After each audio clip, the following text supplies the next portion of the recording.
नमस्कार शेतकरी बांधवांनो, तर आजच्या व्हिडिओमध्ये माहिती पाहणारा फळ विभागाचा फिकमा आता या जिल्ह्यांमध्ये वाटपात सुरू झालेला आहे। तर ज्या कोणाला फिकमा मिळालेला जर नसेल तर हा व्हिडिओ तुमच्यासाठी आहे। तुम्हाला कशा पद्धतीने फिकमा इथं मिळवता येणार आहे या संदर्भात माहिती पाहणार आहे। खरीप व रब्बी फिकमा इथं जमा होण्यास सुरुवात झालेली आहे। त्याच पाठोपाठ आता फळ विभागाचा फिकमा सुद्धा सर्व शेतकरी बांधवांच्या या जिल्ह्यांमध्ये वाटपात सुरू झालेला आहे। त्या संदर्भात आपण इथं आता माहिती पाहणार आहे।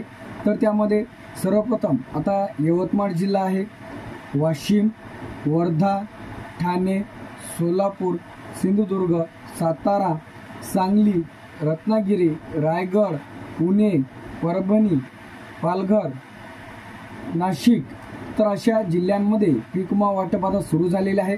तर ज्या शेतकऱ्यांच्या खात्यामध्ये फिकम्याची रक्कम अधिक जमा झालेली नसेल तर अशा शेतकऱ्यांनी 14447 तर या हेल्पलाईन नंबरला कॉल करून तुम्ही तुमच्या फिकम्याची पावती त्याचप्रमाणे तुम्हाला त्याबद्दल डिटेल माहिती द्यायची आहे।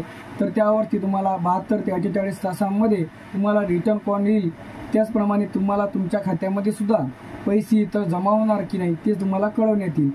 त्यानंतर आता जो काही हा फिकमा शेतकऱ्यांच्या खात्यामध्ये जमा करण्यात येत आहे तर ह्या जो आहे ज्या शेतकऱ्यांनी पाहणी त्याचप्रमाणे तक्रार केलेली आहे तर आता जे की अतिवृष्टी असेल, गारपीट असेल, चक्रीवादळामुळे व तुमच्या पिकाचे त्याचप्रमाणे फळ विभागाची जे की तुमची भरपाई आहे ती आता तुम्हाला कधी कशा पद्धतीने मिळणार आहे। ज्या शेतकऱ्यांनी तक्रार केलेली आहे तर अशा शेतकऱ्यांना हा जो भरपाईचा रक्कम आहे ती तुमच्या खात्यामध्ये इथं पाठवण्यात येईल।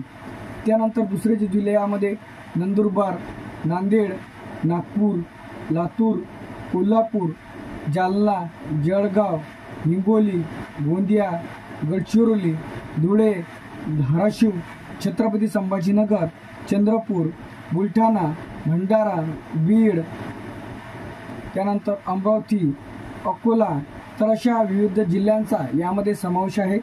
तर तुम्ही कोणत्या जिल्ह्यांमधून बिलॉंग करता, जर तुम्हाला फळ विभागाचा फिकम्याचा पैसे अधिक जर तुमच्या खात्यामध्ये जर जमा झालेले नसेल तर तुम्ही कशा पद्धतीने मिळवू शकता, तर तुम्ही कोणत्या जिल्ह्यांमधून बिलॉंग करता व तुम्हाला फळ विभागाचा त्यामध्ये संत्रा असेल अशा विविध फळांचा फिकमा जर तुम्ही काढलेला असेल परंतु तुम्हाला फिकमा जमा जर झालेला नसेल तर तुम्ही कमेंट बॉक्समध्ये नक्की सांगा, त्यावरती लवकरात लवकर सोल्युशन तुम्हाला मिळेल। जर तुमच्या खात्यामध्ये फिकम्याचे पैसे इथे जमा झालेले असेल तर ते किती झालेले आहेत ते कमेंट बॉक्समध्ये नक्की सांगा। त्यानंतर आता अशांसाठी हेल्पलाईन नंबर सुद्धा आलेला आहे। त्यानंतर तुम्हाला व्हॉट्सअपच्या द्वारे जी फिकम्या संदर्भात जर तुम्हाला माहिती पाहिजे असेल ती माहिती सुद्धा तुम्हाला व्हिडिओच्या माध्यमातून, टेक्स्टच्या माध्यमातून सर्व डिटेलमध्ये माहिती तुम्हाला पुरवली जाते। तर अशाच प्रकारचे अपडेट्स आणि नवीन व्हिडिओज पाहण्यासाठी आपल्या चॅनलला सबस्क्राईब करून ठेवा। थँक्यू।